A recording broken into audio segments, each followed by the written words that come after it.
আসসালামু আলাইকুম রহমতুল্লাহি ওয়া বারাকাতুহু।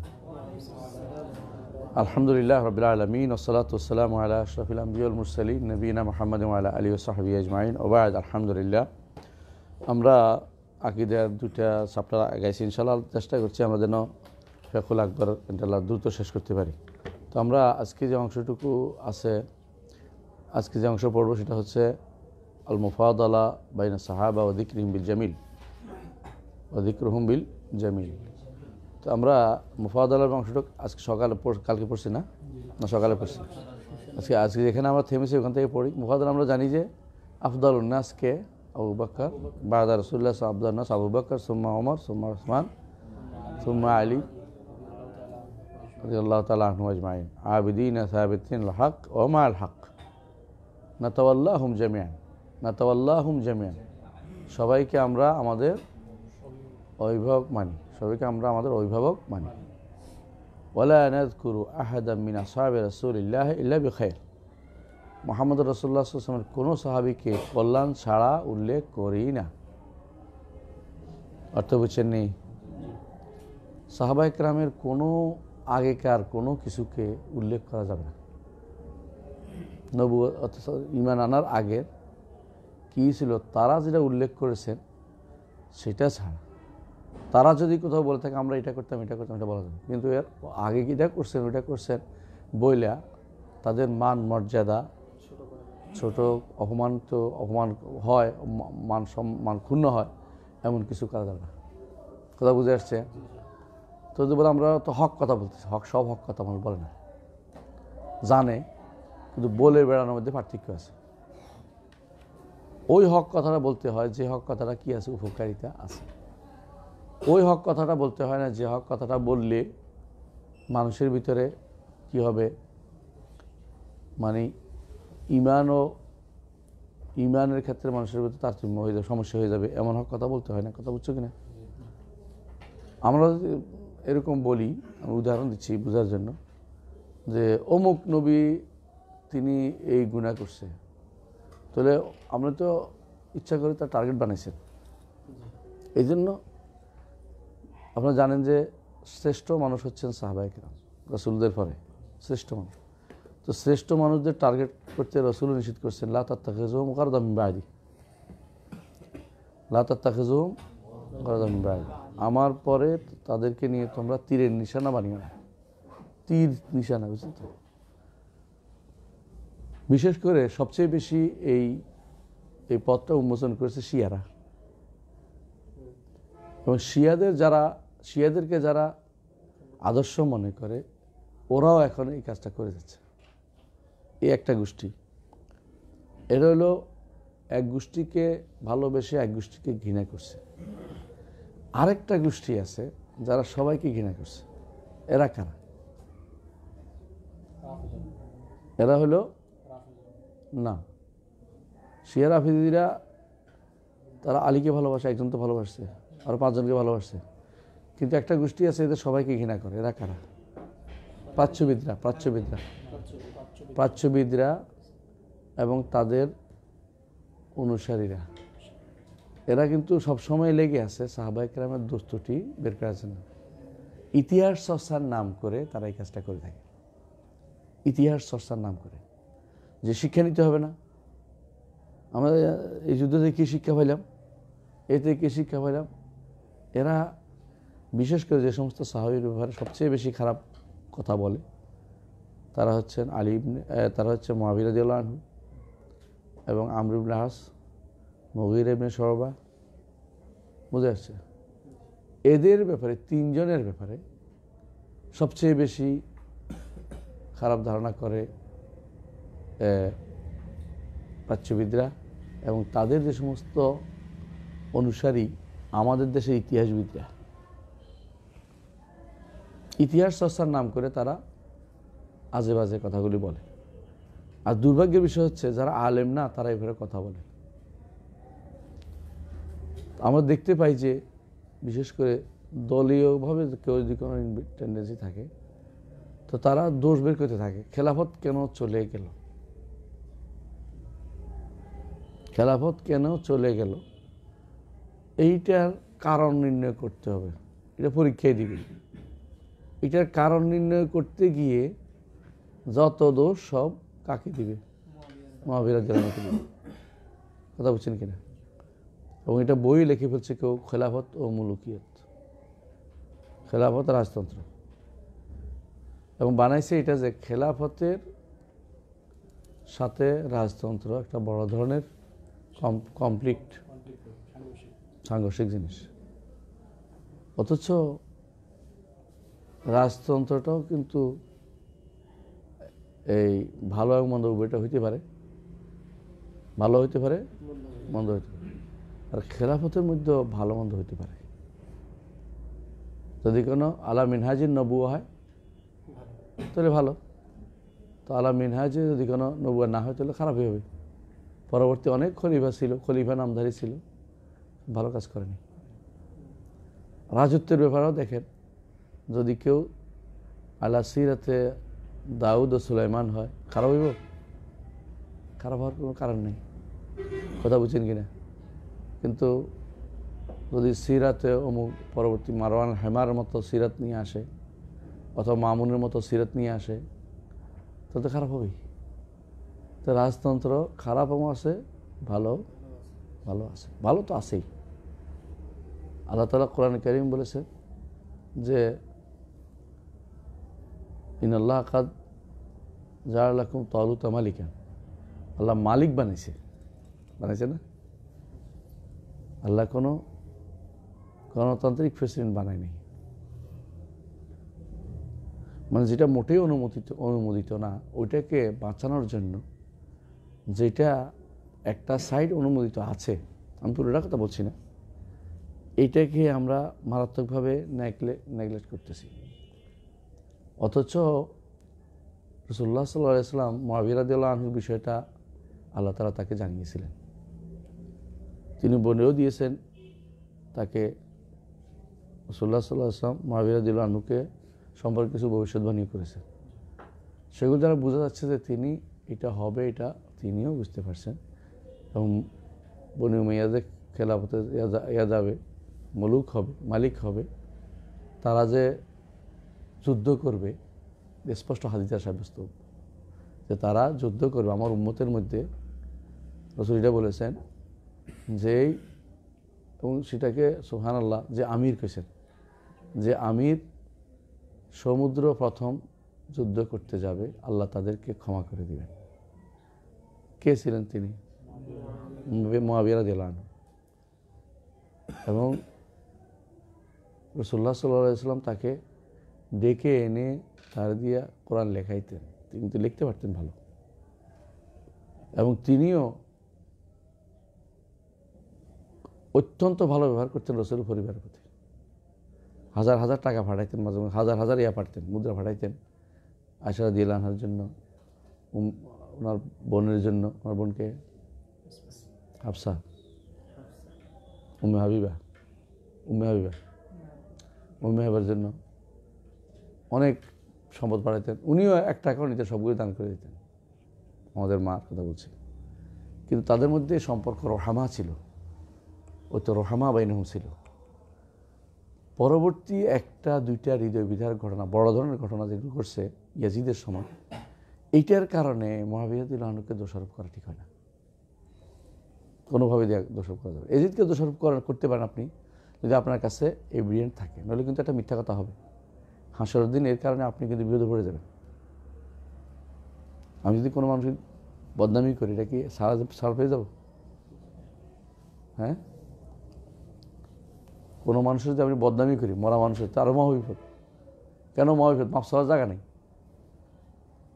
মাফ চাওয়ার কোনো জায়গা নেই, তাহলে তো মহাবিপদে পড়ে যাব। মানে মরা মানুষের বিপদ পিছনে লেগে থাকা আরও বড় বিপদের কারণ, আরও বড় বিপদের কারণ। তো আমি যদি কোনো ইয়াজিদের বিরুদ্ধে বলতে গেলাম সারাদিন, এতে করে ইয়াজিদের কী হলো? সত্য মিথ্যা দুটোটা বলবো আমি তো সব জানি না। কারণ উমাইয়া যুগের ইতিহাস লেখা হয়েছে আব্বাসী যুগে, আর নিয়মে এটা নিয়ম এটা যে পরবর্তী যারা ক্ষমতা আসে, আগে যারা ক্ষমতা থাকে তাদের বদনামি করতে থাকে, সত্য মিথ্যা সব লেখে। এটা স্বাভাবিক নিয়ম ভাই, আপনি ভালো করে দেখবেন সব জায়গাতেই। আরও একটা কারণ হচ্ছে ওই অধিকাংশ ঐতিহাসিকটা শিয়া, ওয়াকেদে শিয়া, বালাজুরি শিয়া, মাসরৌদি শিয়া, তবারি একটা আছে, শিয়াদের একটা তবারি আছে, ওটা একটা তবারি আছে ওদের। হ্যাঁ, আমাদের সুন্নিদের একটা তবারি আছে। আর ইবনে সাহাদ তাবাকাত, উনি সুন্নি, দুইজন। আমরা মাত্র দুইজনকে পাইছি। উনি তো পরের মানুষ, উনি তো জমা করছে, তার ইতিহাসের সোর্স না, জমাকারী মানুষ। জমাকারী মানুষের দায়িত্ব হলো কি, সনদ আছে তুমি দেখে নাও। তবারিও যেগুলো আনছে সনদ রেখে দিচ্ছে আপনার জন্য, তবারি সনদ দিয়ে বলে বর্ণনা করে চলে গেছে। আপনার মতো সমাধানে যায় নাই। আমরা কি করি, কনক্লুশনে যাই। পার্থক্য বুঝছেন কিনা? পরে যারা ইতিহাস রচনা করছে অধিকাংশই শেষ কথা কি, আগে যারা ইতিহাস রচনা করছে ওরা কি করছে, সনদটা এটা পাইছি, এটা পাইছি, এটা পাইছি, অমুক বলছে, অমুক বলছে, বলছি এটা দেখো তুমি। মান আসনাদা ফাকাদ আহালা, আপনারা হাদিস থেকে পড়েন, আপনারা জানেন যে ব্যক্তি ইসনাদ যে বর্ণনা করছে সে আপনাকে এহালা করছে। আপনি ওটা দেখেন, আমার দায়িত্বের ভিতরে আমি পাইছি, এটা লিখে উঠে রাখছি।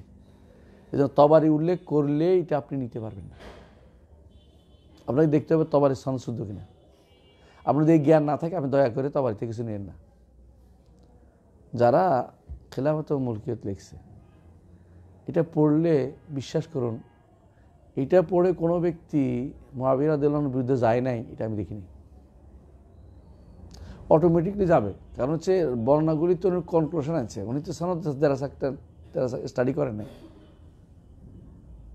ওখানে আবু মেখলাফ লুত ইবনে ইয়াহিয়ার বর্ণনা আসছে, সাইফের বর্ণনা আসছে, হ্যাঁ, তারপরে আরও যাদের বর্ণনা নিয়ে আসছে বেশিরভাগই শিয়া ছিল। রেওয়ায়াত আত-তাবারি আনিল আখবারিয়িন, শিয়াদের থেকে অনেক শিয়াদের থেকে অনেক তবারি রেওয়ায়াত আছে। কেন এগুলি পাইছি? কারণ তবারি তো ওই যুগ দেখে নাই। তবারি তো সমস্ত ইমামদের পরে আসছে, অর্থাৎ ইমাম আহমদ ইবনে হাম্বল মারা গেছে কত, 243।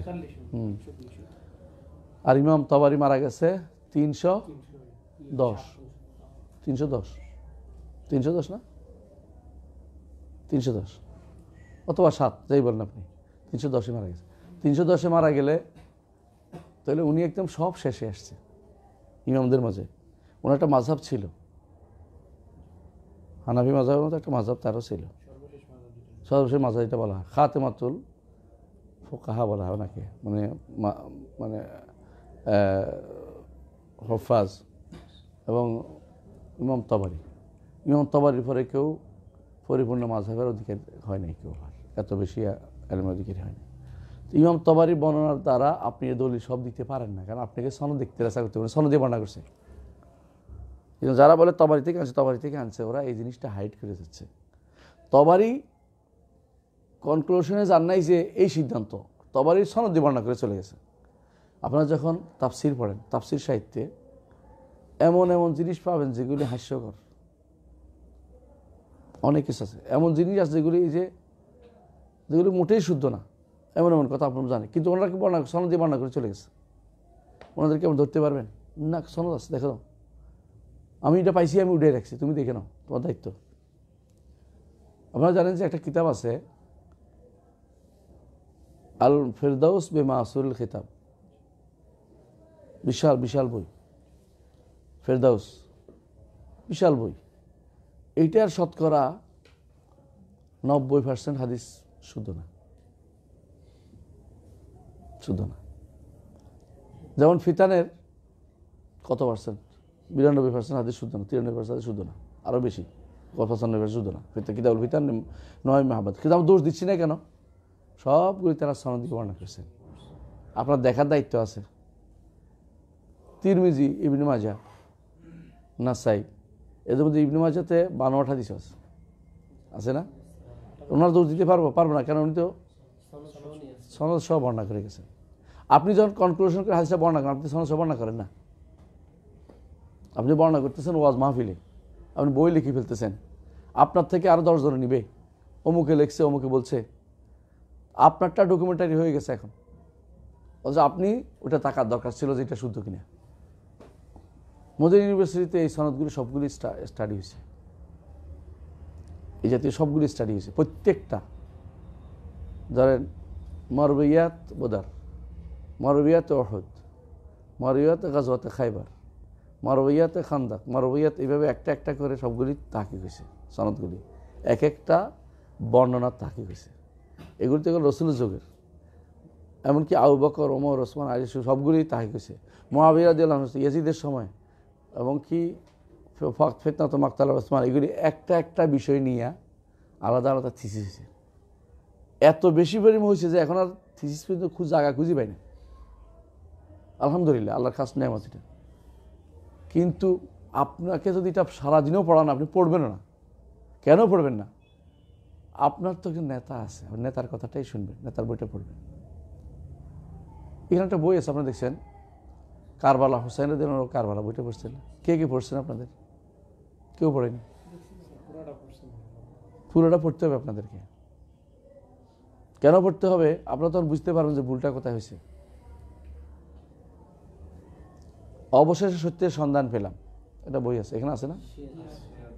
এই বইটা আপনারা পড়বেন, পুরোপুরি পড়বেন। কেন পড়বেন? আপনি তখন বুঝতে পারবেন যে আপনাদেরকে কোথায় ঠকানো হয়েছে। সনদ স্টাডি না হলে বর্ণনা করা জায়েজ নাই। সনদ দিয়ে বর্ণনা করতে হবে, নাহলে আপনি এটা বাদ দিতেই হবে, যেটা আমার স্টাডি নেই। অথবা কেউ যদি বলে যে স্টাডি করে দেখছি এটা ভুল, আপনাকে ছেড়ে দিতে হবে। কথা বুঝছেন কিনা? ওই সময় এই কারণে যেটা সম্পৃক্ত করছেন কাদের দিকে? উম্মতের খেয়ার, সবচেয়ে ভালো মানুষ যারা। ইহুদিদের যদি জিজ্ঞাসা করেন সবচেয়ে ভালো মানুষ কারা, ইহুদিরা কাদের বলবে? মুসার অনুসারীদেরকে, মুসার সাথে যারা আছে তাদেরকে।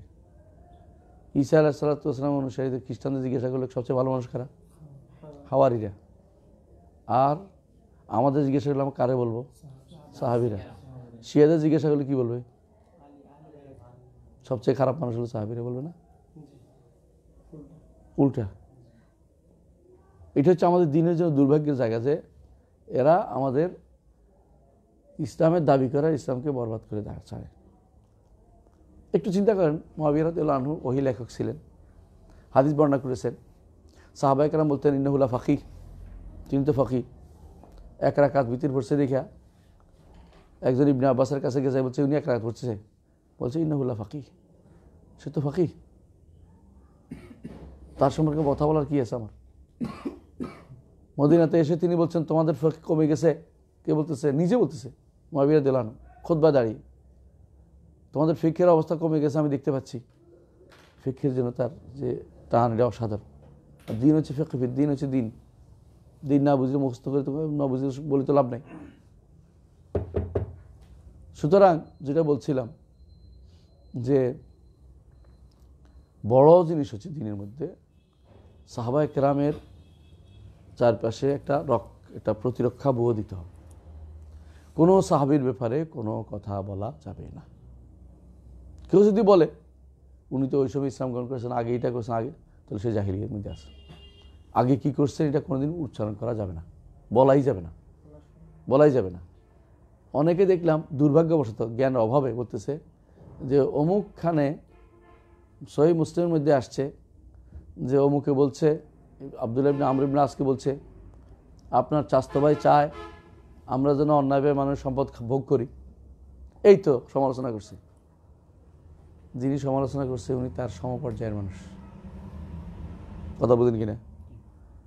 যদি আলী রাদিয়াল্লাহু আনহু সমালোচনা করে থাকে মুআবিয়া রাদিয়াল্লাহু আনহু, মুআবিয়া রাদিয়াল্লাহু আনহু সমালোচনা আলী রাদিয়াল্লাহু আনহু করে থাকেন, যদি করে থাকেন, তাহলে তারা সমপর্যায়ের মানুষ।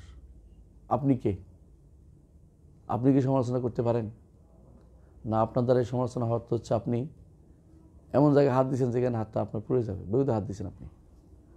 তো যারা ওখানে আলোচনা করছে এই হাদিসটা, আমি এটা এই জন্য বললাম, এই ঘটনাটা হাদিসের কিতাবে আছে। একজন এই ঘটনা উল্লেখ করছে যে মুআবিয়া এটা চায়। আসলে মুআবিয়া এটা চাইছেন না, তিনি কেন বলছেন? কারণ তিনি বিপক্ষ দলের লোক ওখানকার সময়।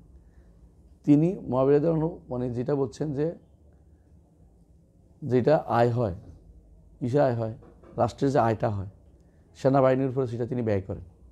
এটা তো নিয়মেই, রাষ্ট্রের আয় সেনাবাহিনী ব্যয় করবেন না।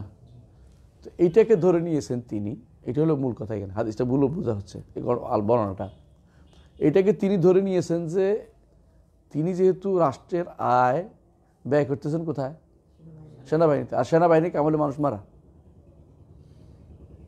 এটা হলো লাস্ট কথাটা উনি বলতে বলছেন ওইখানে, যে আপনার স্বাস্থ্য ভাই চায় আমরা যেন মানুষ মারি, এই জন্য আমাদের মানুষের সম্পদ ভোগ করি। এটা তো উনি কোনোদিন এটা করেন না। এই দোষটা উনি এসে এই জন্য এলজামি কথা। এলজামি অর্থ কি? যেহেতু তিনি সেনাবাহিনী পোষণ করেন আর সেনাবাহিনী মানুষ মারে, সুতরাং তিনি মানুষ মারতেছে, বুঝো? সেনাবাহিনী টাকা দিতে হচ্ছে, সুতরাং টাকা দেওয়া হচ্ছে, এইটা বলছে। আব্দুল্লাহ ইবনে আমর ইবনে আস তখন কি বললেন?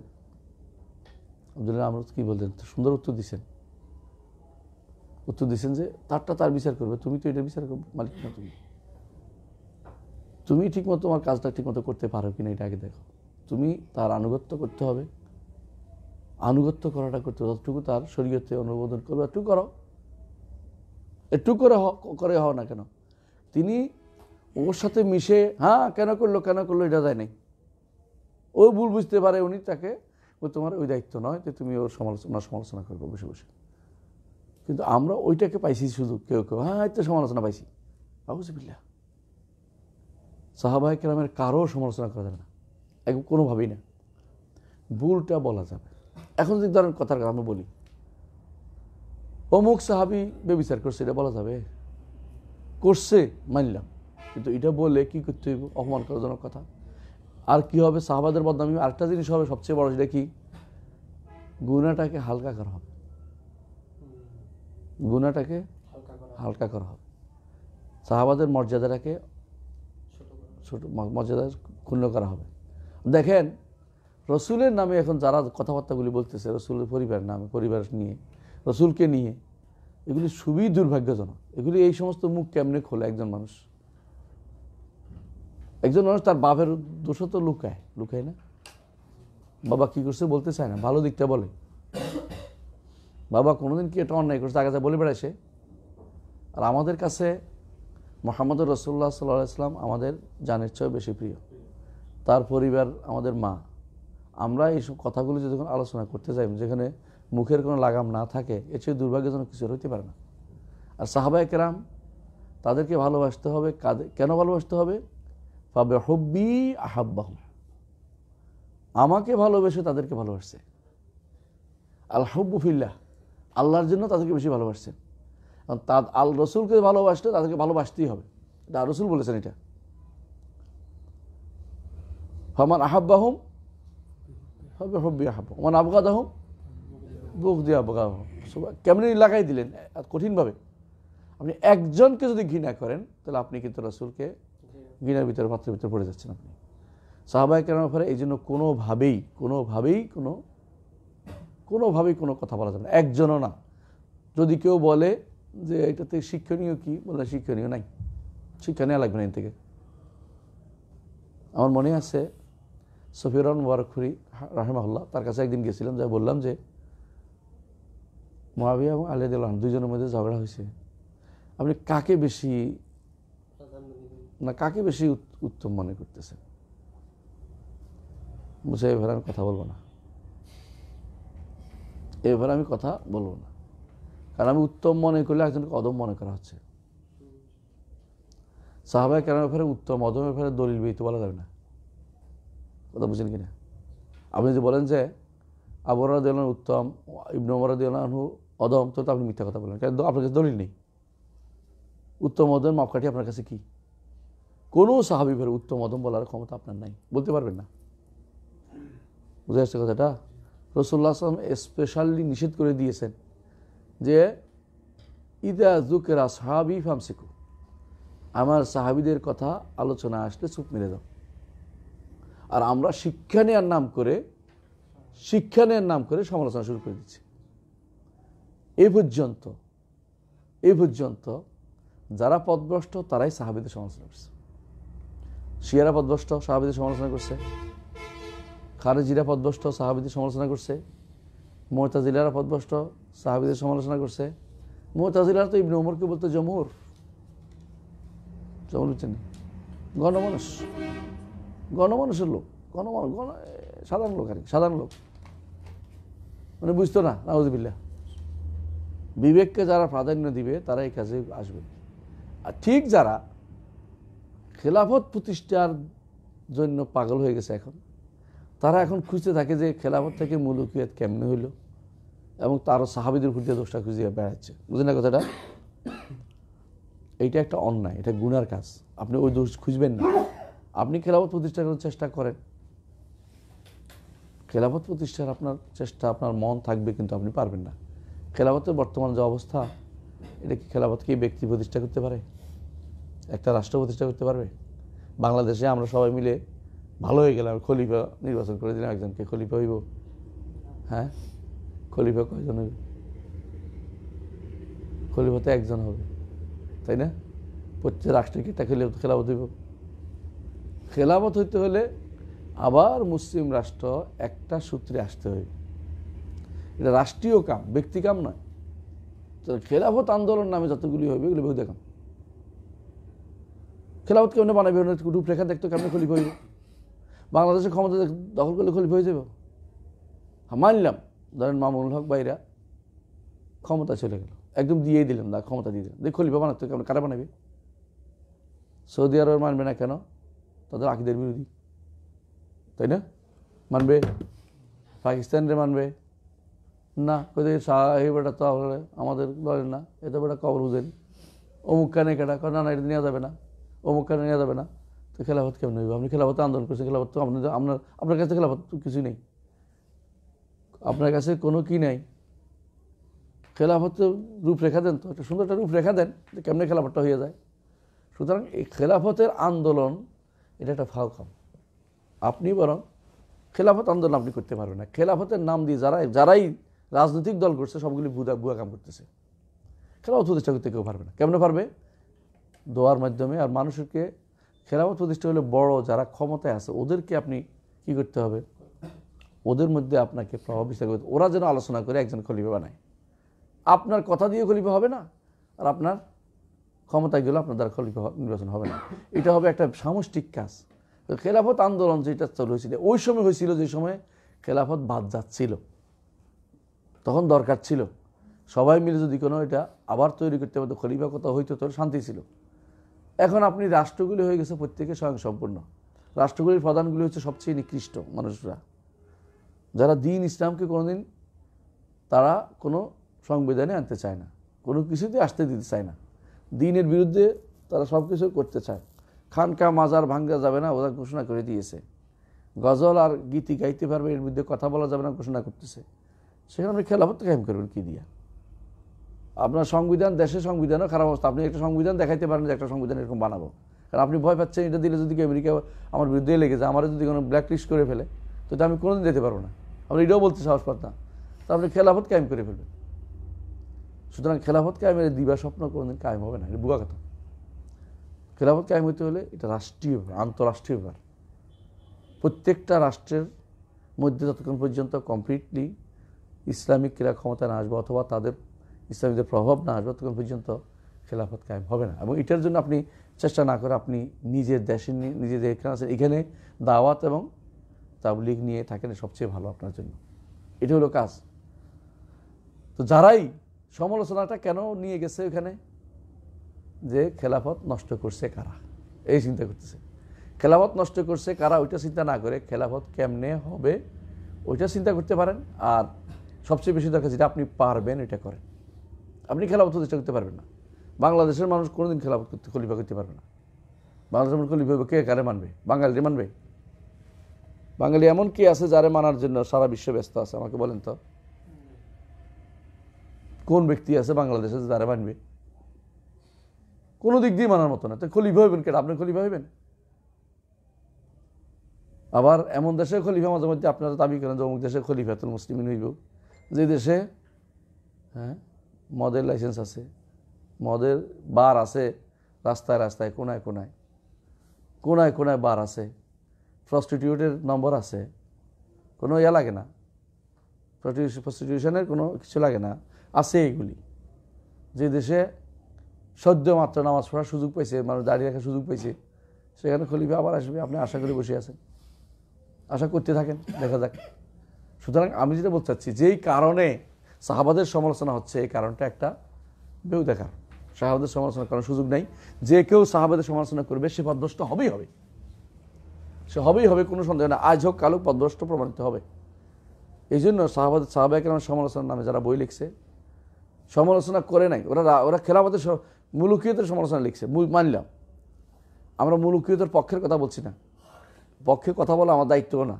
কিন্তু আউয়াল মুলুকুল ইসলাম, ইসলামের প্রথম রাজা ছিলেন মুআবিয়া রাদিয়াল্লাহু আনহু। তার অনেক সুন্দর সুন্দর কাজ ছিল। প্রথম নৌবহর করেছেন তিনি, প্রথম নৌবহর। প্রথম তিনি কুবরুস বুঝেননি, সাইপ্রাস আরবিতে কুবরুস বলে, কুবরুস। প্রথম তিনি এখানে নৌবহর গঠন করছেন, ওদেরকে ঢুকতে দেয় নাই, গ্রিকদেরকে এদিকে। এইভাবে তিনি যেগুলি করছেন, অনেকগুলো প্রশাসনিক কাজ করেছেন। আর যে কারণে তিনি ছেলেকে খলিফা মনোনয়ন করে গেছেন, এটা একটা অবৈধ কোনো কাজ ছিল না, এটা তার ইজতিহাদ ছিল। ইজতিহাদ তিনি ভুলও করেন নাই, কারণ তার পরে খলিফা হওয়ার কথা ছিল কে?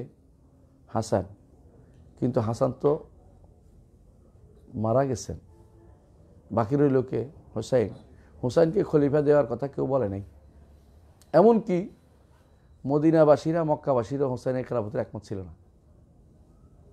কথা বুঝেন কিনা? তারা কি চাইছে? আব্দুল্লাহ ইবনে জুবায়ের বলছেন যে আমি হব খলিফা। তারপরে আরেকজন আব্দুল্লাহ ইবনে কি ভুলে গেলাম, উনি চাইছে উনি খলিফা হইতে।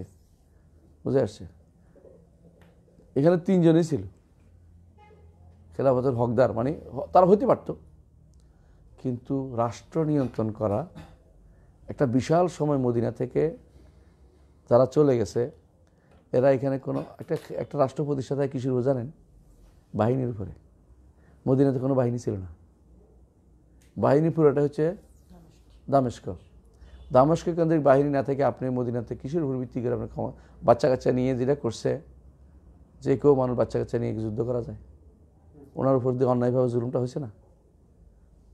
অন্যায়ভাবে জুলুম চার না, যুদ্ধটা হোক, যুদ্ধটা হয়ে গেছে, যেটাই হোক, ওনার অন্যায় করা হয়েছে। কিন্তু একটা জিনিস খেয়াল করেন, ওনার কিন্তু নিয়মিত বাহিনী না।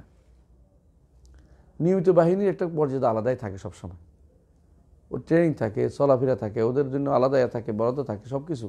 নিয়মিত বাহিনী ছিল দামেস্কে, ওনারাই নিয়ন্ত্রণ করতেছিল। বোঝার কথাটা? আপনি যে বলেন ঝিনাইদহ, লাভ দিয়ে উঠে বলেন যে ঝিনাইদহ রাষ্ট্র, আপনি লোক কই, লোকবল কই? ঝিনাইদহ আপনি দাবি করে বসেন। ঢাকা থেকে একটা পাঠাইলে তো, পুলিশ একটা ভ্যান পাঠাইলে আপনার গর্তের ভিতরে ঢুকে দেবেন। বোঝেন না কথাটা? মানে আপনি বুঝতে হবে জিনিসটা, যে আপনি যে কাজটা করতে যাচ্ছেন, এই কাজটা কি নয়, সঠিক কাজ, ওয়াইজ কাজ হচ্ছিল না। মুআবিয়া রাদিয়াল্লাহু আনহু তিনি দেখলেন যে মুসলিম বিশ্বের মধ্যে যদি মানে পাল্লা দিতে পারে বাইরের কারোর সাথে, একমাত্র দামেস্কের লোকেরাই দিতে পারে। কারণ দামেস্কের লোকের একদিকে এক, সেটা হচ্ছে মুআবিয়া রাদিয়াল্লাহু আনহুর নেতৃত্বে এক। ইরাকে কোনোদিনই অস্থিরমতির এক ছিল না। ইরাক মানে অস্থিরমতি, জোর দেখলে মানে, দুর্বল হলে ওরা প্রত্যেকেই নেতা হয়ে যায়। এখনও ইরাক সবসময় এই ফেতনার মধ্যে আছে, এখনও এই ফেতনার মধ্যে আছে ইরাক। কোনো শক্তিশালী শাসক থাকলে তারে মানে, দুর্বল শাসক থাকলে তারে নাড়ে। বুঝলেন কথাটা? সাদ্দামের ঠিকই মেনে নিছে, বুঝে আসছে। এরপর যখন সাদ্দাম চলে গেছে, এরা আবার ভাগ করতেছে, কুর্দিস্তান ভাগ করতেছে, আবার অমুক টমুক। সাদ্দাম তো ভালো, আমি এটা বলছিলাম, অনেক শক্তিশালী, শক্তির কথা বলছি। আমি যেটা বলতে চাচ্ছিলাম, এটা হচ্ছে সাহাবায়ে কেরামের যারাই কল্যাণ ছাড়া উল্লেখ করেছে, তারা পথভ্রষ্ট হয়েছে। এই জন্য উমর ইবনে আব্দুল আজিজ রাহিমাহুল্লাহকে একজন মুআবিয়া রাদিয়াল্লাহু আনহুর উপর প্রাধান্য দিয়েছে, একজনে, তিনি তারা 100 বেতরাঘাত করছে। তুমি এটা কেন করতে গেলে? কোথায় মুআবিয়া রাদিয়াল্লাহু আনহু, কোথায় আমি? ইসলামের পঞ্চম খলিফা হচ্ছে হাসান, ষষ্ঠ খলিফা হচ্ছে মুআবিয়া রাদিয়াল্লাহু আনহু। বুঝে আসছে? এইভাবেই আসতে হবে আমাদেরকে। পঞ্চম খলিফা যারা আমর ইবনে আব্দুল আজিজকে বলবে তারা ভুলের উপর আছে। কি কেন পঞ্চম খলিফা হন তিনিও তো রাজাই ছিলেন। তার নির্বাচন কি করছে? নির্বাচন করে ক্ষমতা গেছে না সিলেকশনে গেছে? সিলেকশন গেছে এবং তার সিলেকশন করে দিছে কে? আরেকজনে করে দিছে এবং উনি সেটাই তো পালন করে গেছেন। তো ওনার ব্যাপারে যদি আপনি যায় মানেন যে রাজা হইয়াও খলিফা হইতে পারে, তাহলে মুআবিয়া রাদিয়াল্লাহু আনহু রাজা হইয়া খলিফা হইতে পারেন, কোনো সমস্যাই দেখি না আমরা। আর মুআবিয়া রাদিয়াল্লাহু সময়ে সারা মুসলিম বিশ্বে একমত ছিল, আমুল জামা, বুঝলেন কি না? তার খেলাফতের উপরে কোনো দ্বিমত কারো ছিল না, কারো ছিল না। নবী পরিবারেরও কারো দ্বিমত ছিল না তার খেলাফতের উপরে। কারণ হাসান ইবনে আলী রাদিয়াল্লাহু আনহু খেলাফতে তাকে সম্পদ বলছেন, তিনি খলিফা হবেন, মেনে নিয়েছেন। এর সাথে সারা মুসলিম বিশ্ব তাই খলিফা মেনে নিয়েছে। তো একজন যিনি একবার সর্বসম্মতিভাবে খলিফা হয়েছেন, যেখানে হাসান রাদিয়াল্লাহু খেলাফত সর্বসম্মতি হয়নি, কারণ তার বিরুদ্ধে বিশাল অংশ ছিল। বিশেষ করে তার খেলাফত শুধুমাত্র মক্কা মদিনার লোকেরাই মানছে, কুফার লোকেরাও বিভিন্ন ভাগে ভাগে ছিল। আর আলী রাদিয়াল্লাহু খেলাফত কারা মানছে? মক্কা মদিনা এবং কুফা। অন্যরা মানে নাই, বসরাও মানে নাই, শাম মানে নাই, ইরান মিশর মানে নাই, আদার অন্য জায়গাগুলিতে মানে নাই কেউ। কিন্তু মুআবিয়া রাদিয়াল্লাহু খেলাফত কিন্তু সবাই মানছে, এমন কোনো ব্যক্তি নেই যে তার খলিফা মানে নাই। একজন সর্বসম্মত খলিফার বিরুদ্ধে যদি আপনি কথা বলেন যে রাজত্ব থেকে কেন ওইটাতে গেল, ওইটাতে গেছে কেন, ওইটাতে গেছে কেন, উনি সর্বপ্রথম নষ্ট করেছে, এই জাতীয় কথাবার্তা বলা তো ওনাকে দোষ দেয়া, ব্লেম দেয়া। সুতরাং আপনি সাহাবায়ে কেরাম কারো ব্যাপারে কোনো ব্লেম দিতে পারবেন না। কথা বুঝে আসছে? এটা যারা দিবে তাদের কোনো কথাই শুনেন না, দয়া করে এদের বই এটা পড়বেন না। বিশেষ করে যদি কেউ আপনি পড়েন খেলাফতুল মুলুক বা খেলাফত রাজতন্ত্র বইটা পড়বেন না, এটা পড়বেন না। এটা পড়লে আপনার মধ্যে বিতৃষ্ণা আসবে, কারণ রেওয়ায়েতগুলো শুদ্ধ না। মূল সমস্যা কি? উনি যে সমস্ত বর্ণনা আইনে কনসিকুয়েন্স মিলেছে, মানে ওনার মনের ভাব যেখানে পাওয়া যায় সেখান থেকে বর্ণনাগুলি আনছে, সেই বর্ণনাগুলো অধিকাংশই শুদ্ধ না। আমি সবগুলো বলছি না, অধিকাংশই কি নয়, শুদ্ধ না। আপনি বুঝতে পারছেন? জাযাকাল্লাহ খাইর মা কাসসারতা। অধিকাংশই শুদ্ধ না। আর আপনারা জানেন যে রেওয়ায়াত তারিখিয়ার ব্যাপারে একটা হচ্ছে পজিটিভ বর্ণনা, এটা যদি কোনো পজিটিভলি আরও অনেক কিছু আছে এটা আপনি উল্লেখ করবেন। আর নেগেটিভ বর্ণনার ক্ষেত্রে আপনাকে ওজোর পেশ করতে হবে, নেগেটিভ বর্ণনা কেন হয়েছে, ওখানে এর পক্ষে আর দলিল সংগ্রহ করেন না। কথা বুঝতে পারছি না? বুঝলেন কথাটা? ধরেন কোনো এক বর্ণনায় পাইছেন যে ওমর এই কাজ করছে, নেগেটিভ বর্ণনা ওমরের, এর সমর্থনে আর একটাও আনেন না, এটা যেন ওজোর খুঁজেন, সাহাবায়ে কেরাম যেন ওজোর খুঁজেন। কোনো এক বর্ণনা পাইছেন যে তার একটা ভালো একটা গুণের কথা বলা হয়েছে, এর পক্ষে আরও কতগুলি পাইছেন, এই সবগুলি একটা করেন। এটা ইসলামের নিয়ম। এগুলি তখন উল্লেখ করবেন কি জন্য? এটা বলা হয় ইস্তেনাস, যে এটাকে আমি সহজতে পাইছি কেন, ভালো কাজের জন্য আমি দলিল পেশ করতে পারবো। কিন্তু একটা খারাপের জন্য 10 জনের খারাপ বলছে যাইছে যাব, 10 জন শিয়া একটা খারাপ বর্ণনা করছে, একটা কি শুদ্ধই যাব না? ওটা কোনোভাবে বর্ণনা করা যাবে না। ওইটাকে আপনাকে কী করতে হবে? অবশ্যই এটাকে স্কিপ করে যেতে হবে। এগুলো আলোচনার বিষয় না, সাহাবায়ে কেরামের এগুলি আলোচনার বিষয় না। এই জন্য একজন তাবেঈ বলেছেন, সম্ভবত আউজাঈ অথবা হাসান বসরি অথবা ওমর ইবনে আব্দুল আজিজ, যে তিলকা দিমাউন তাহারাল্লাহু বিহা আলসিনাত তাহারাল্লাহু আনহা আলসিনাতানা ফালা নুলবিস তাহারা আইদিয়ানা ফালা নুলবিস বিহা আলসিনাতানা।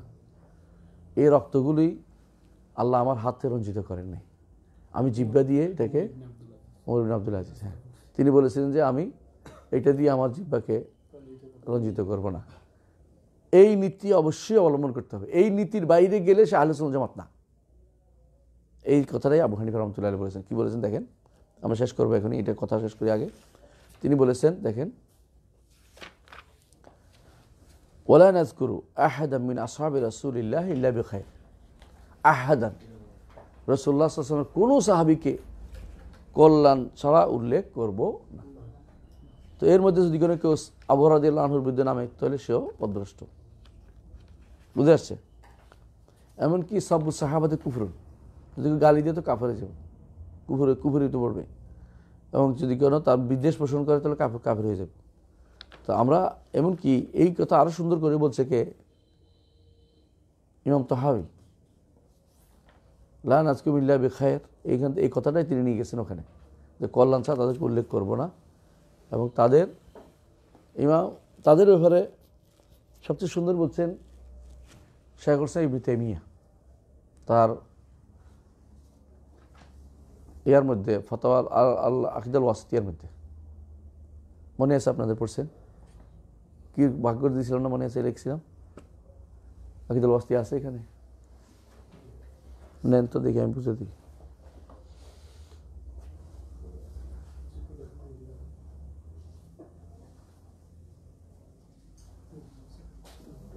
এত ময়লা পড়ে না কেউ, বোঝা গেল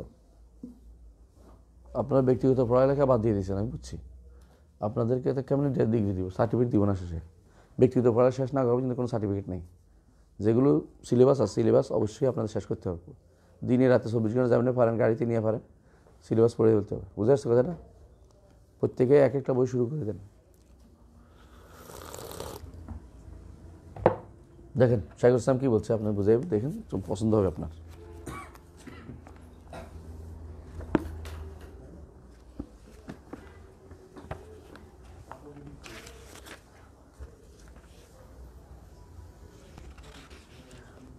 ছয়শো 48 পৃষ্ঠা। ওয়ুমসিকুনা আম্মা শাজারা বাইনাহুম, কে পড়বেন? পড়ো,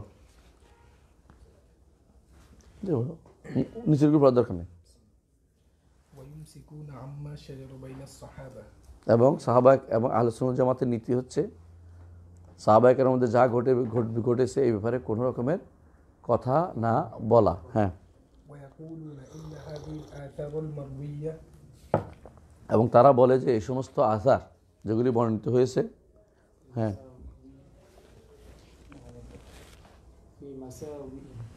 ফি মাসাউইহিম, তাদের বদনামিতে যে সমস্ত আসার বর্ণিত হয়েছে, যে সমস্ত কথা বর্ণিত হয়েছে এগুলি কি? হ্যাঁ, আল আসার ফি মাসাউই আস-সাহাবা, কেমন? এগুলির মধ্যে কি হয়েছে? 1 নম্বর, হ্যাঁ, ইম্মা মা হুয়া কিযবুন না কাযিবুন। 1 নম্বর হচ্ছে এগুলি হচ্ছে মিথ্যা অর্থ কি? নেয়া যাবে না।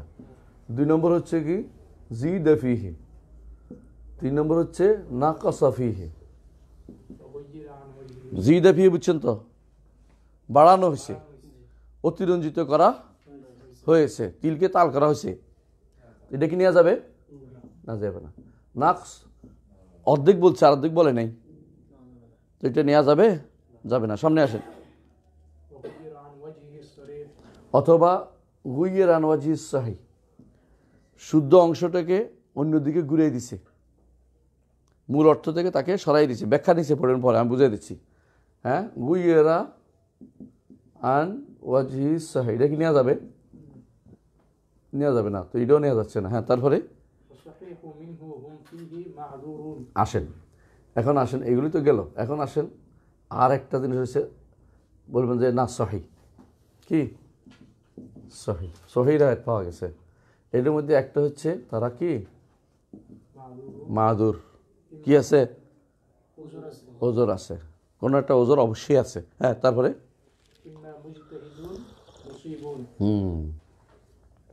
ওজোরের কারণ হচ্ছে ইজতিহাদ করছে, মুজতাহিদ মুসিব, ইজতিহাদ করে সব কাজটা করছে। বুঝে আসছে? অথবা মুজতাহিদুন,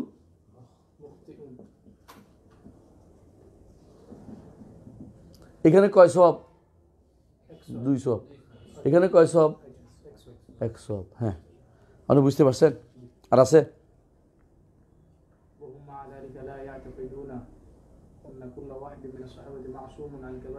হ্যাঁ, এটা আহলে সুন্নাত চলে আসছে এবার কথা, বুঝে আসছে? এরপরে একটা জিনিস আছে, এরপরে এটার সাথে আরো জিনিস জড়িত আছে। এটা কি? এই যে মুজতাহিদ, মুফতি, মুসিব, মুফতি, এটা আছে না, এইটার পরেও যদি মানলাম যে ওরা ভুল করছে, এইটা মাফ। আমরা পাইছি না, মুজতাহিদ করলে কী পাবে? 100 পাবে। আর যদি কোনো বলেন যে বড় ধরনের কিছু হয়েছে, তাহলে তাদের যে রসুলের সাথে জিহাদ করেছে, এটা উল্লেখ আছে একটু পরে দেখো, জিহাদুহুম মা'আর রাসূল,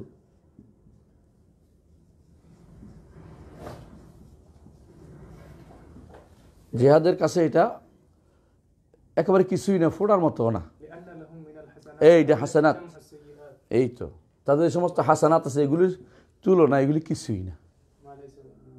আপনারা যেখানে আপনাদের ওস্তাদদের ভালোটা উল্লেখ করেন, খারাপটা পচান না, খারাপটা দিয়ে বলেন যে বিশাল বিশাল কাজ করে গেছে, দুই একটা ভুল হবেই, সেখানে সাহাবায়ে কেরাম উল্লেখ করেন, আপনি কেন কোন সাহসে উল্লেখ করেন?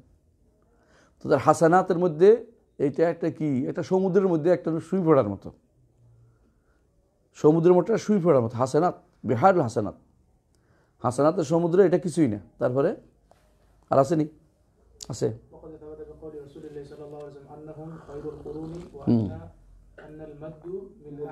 আন্নাল মুদ্দা,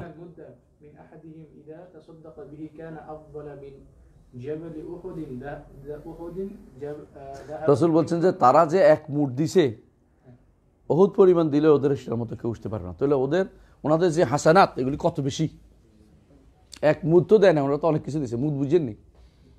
মুঠ 2 হাতের মুঠে এক মুঠ হয়, 2 হাতের কোষ দিলে 1 মুঠ হয়।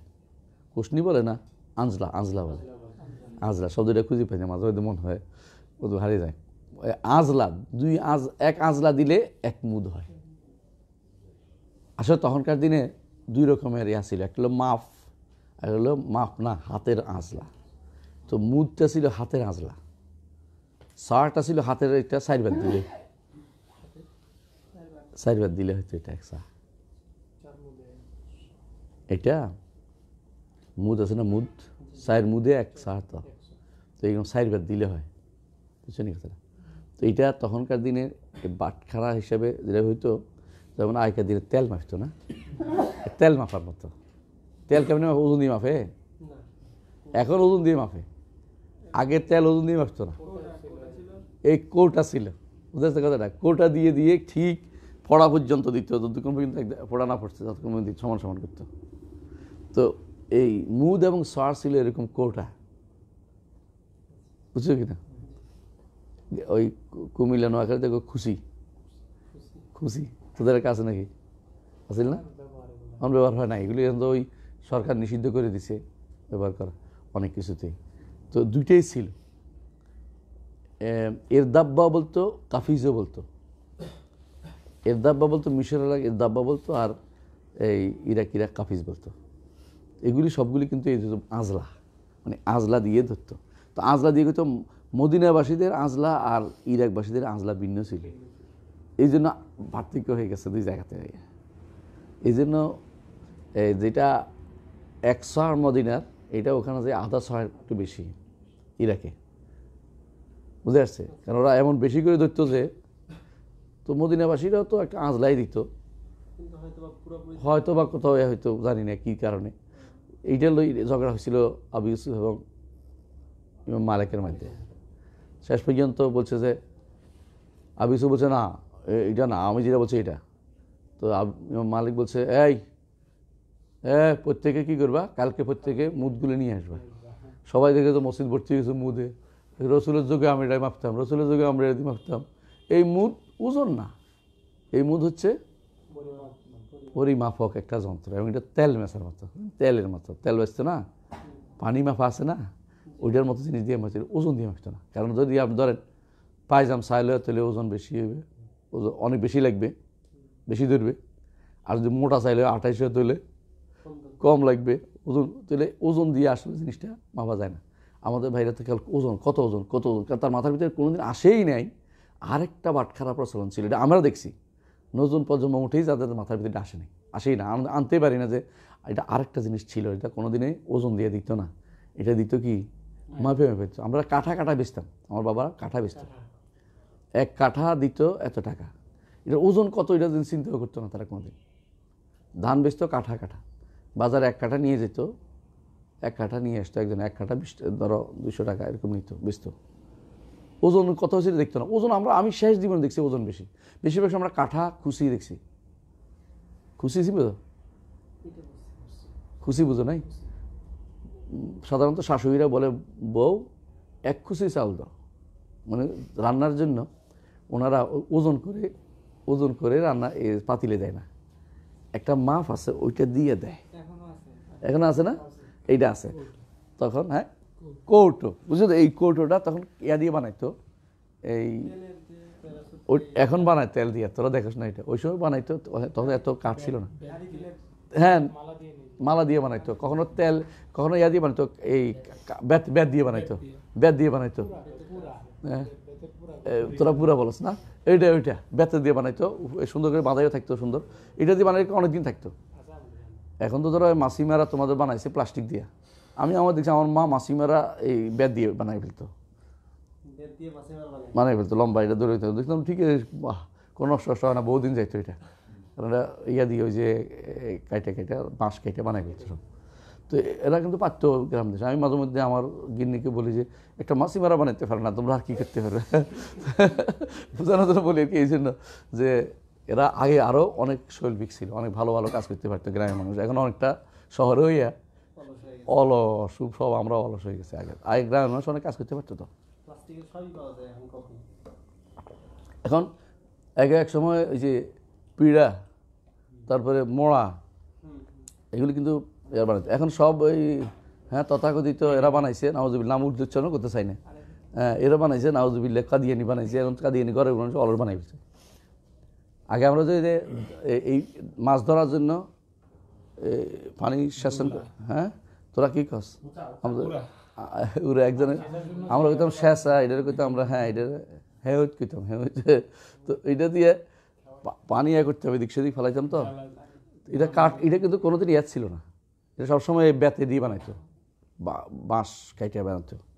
এখন হয়ে গেছে সম্পূর্ণ কি, এখন না, এখন মেশিন লাগাই দিবে, মেশিনে ফেলাই দিবে, তেল লাগবে। তখন কিন্তু আমরা 15-20 মিনিটের মধ্যে একটা ছোটো খাদ ধরে হিসাব পারি মাছ ধরে ফেলতাম না, কোনো সহজ ছিল না, ব্যায়াম হয়ে যেত। আমি সেই যুগের মানুষ ইনশাল্লাহ। তোরা যে অলস মানুষ সব দেখছো আর কি, কাজ করো নাই, দেখছি কাজ করি নাই, দেখছ? আলহামদুলিল্লাহ। শোনো, আমি ওইটা বলার উদ্দেশ্য না, উদ্দেশ্য হচ্ছে এটাই, এক মুদ ব্যবহার যদ্রুপ করতো তারা, এইটুকু। তোমরা অহুদ পাহাড় কত বড় জানিস? বিশাল, কত কিলোমিটার?